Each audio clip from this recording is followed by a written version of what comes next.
there were some big time shockers in the NFL this week, Jimmy, that we've got to address.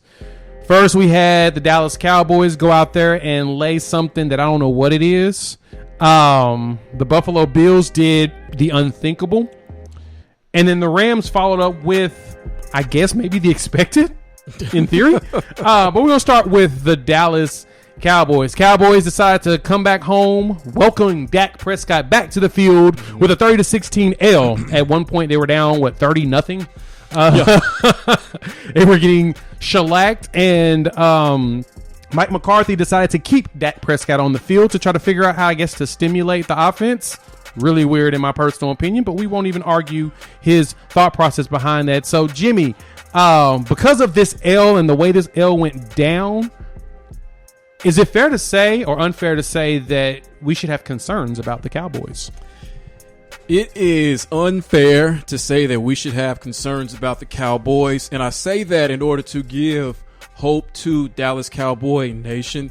As excited as they've been so far with how the team has been performing, how well they've played on offense, emerging stars on defense, it is completely 100% okay that you took this L from Denver at home, down 30-0 with 6:32 left, and Dak's still in the game. It is totally okay. Why is it okay? It's okay because just about every team at the top of the pecking order, AFC and NFC, that you can think of has had a bad loss like this that nobody can explain.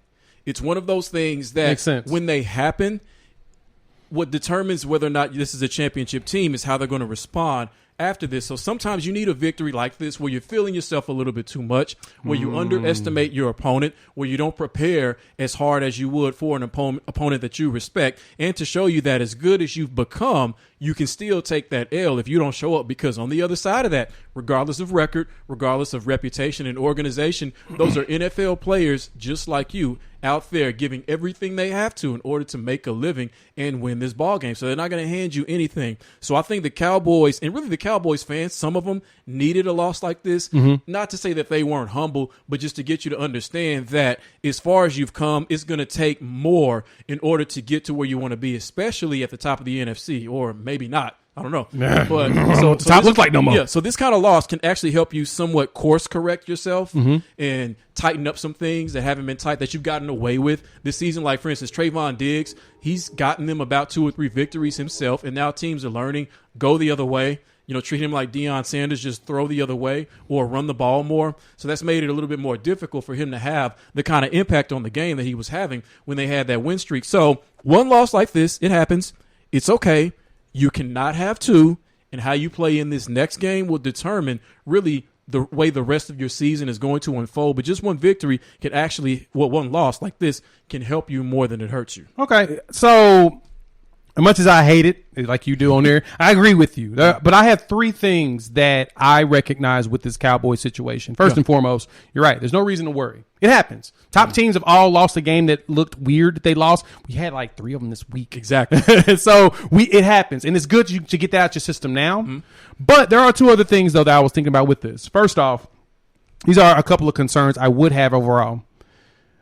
The wide receivers appear to forget how hard Dak throws the ball, because every pass was hitting their stomach and falling right through their hands. Like, there was a few passes that if you in watching just the highlights, even on SportsCenter, they showed the wide receivers dropping just perfect passes from Dak Prescott.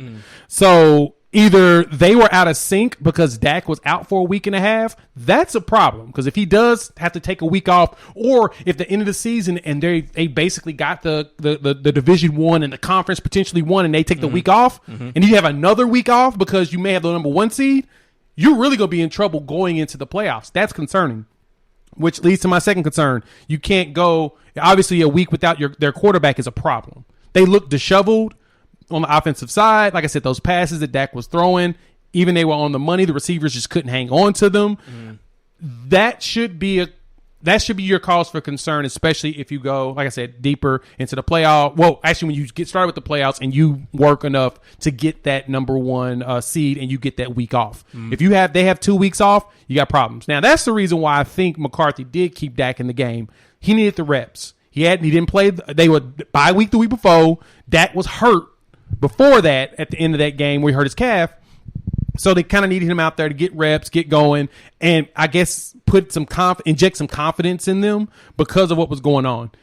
Then let's go on the defensive side, like you mentioned. Yeah, they looked at Trayvon Diggs and realized one or two things. Burn him or don't go his direction. Mm-hmm. Tim Patrick dusted him. Like I told everybody, that's the one concern I had about Diggs and the way him and Anthony Browns play defense. They live and die from the end, like from the three-pointer that Golden State did and Oklahoma City did years ago. They live and die by that shot to the point of, in Houston, to the point of you either going to win from it or you're going to lose from it. And they were cooking him. They were cooking him. When he went over the top, and I was like, feast or famine. That's what it is. Right. So Diggs couldn't get the interception because they were mentally prepared to either I'm going deep or I'm not throwing his direction at all. And that, to me, is something that the Cowboys will have to tighten up moving forward. And, when we talk about concerns, usually when you hear the word concern, you get concerned just by hearing the word like, oh, this is a major, major issue. Right. And it doesn't have to be, but concerns in this sense is what you don't want to truly become a concern. Because I have two of my own. First thing is you should not give up 190 rushing yards to, outside of Derrick Henry, you should not be giving that up to anybody. Especially Melvin Gordon, who's like 35 in football years, and Javonte Williams, who's a rookie. I got to give it up to Denver, even though this is mostly about Dallas. Their game plan, I thought, was masterful. Vic Fangio, as the head coach, a defensive coach who's been in the league for years, for decades, finally looked like the Broncos looked like the team that we thought they would look like. They're like a playoff team. They're like a playoff team. And they got rid of Von Miller, which I thought that would be a problem, but I guess that made them rally even better. Yeah, because it makes everybody else have to play just a little bit better. And then when you combine that cumulative effect, it actually makes them somewhat of a defense that's as good or potentially at least better, at least for one game. But giving up 190 rushing yards, you cannot do that the rest of the season. Second thing, Dak Prescott, he didn't look right to me.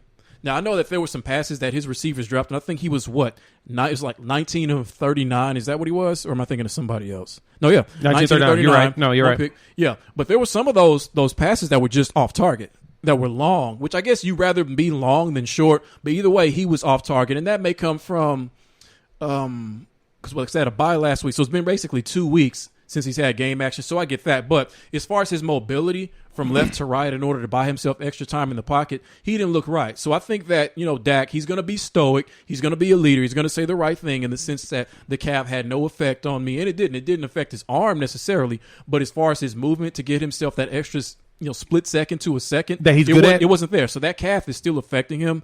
And since he made it through the game okay, and we haven't heard anything today, so he seems to have made out all right.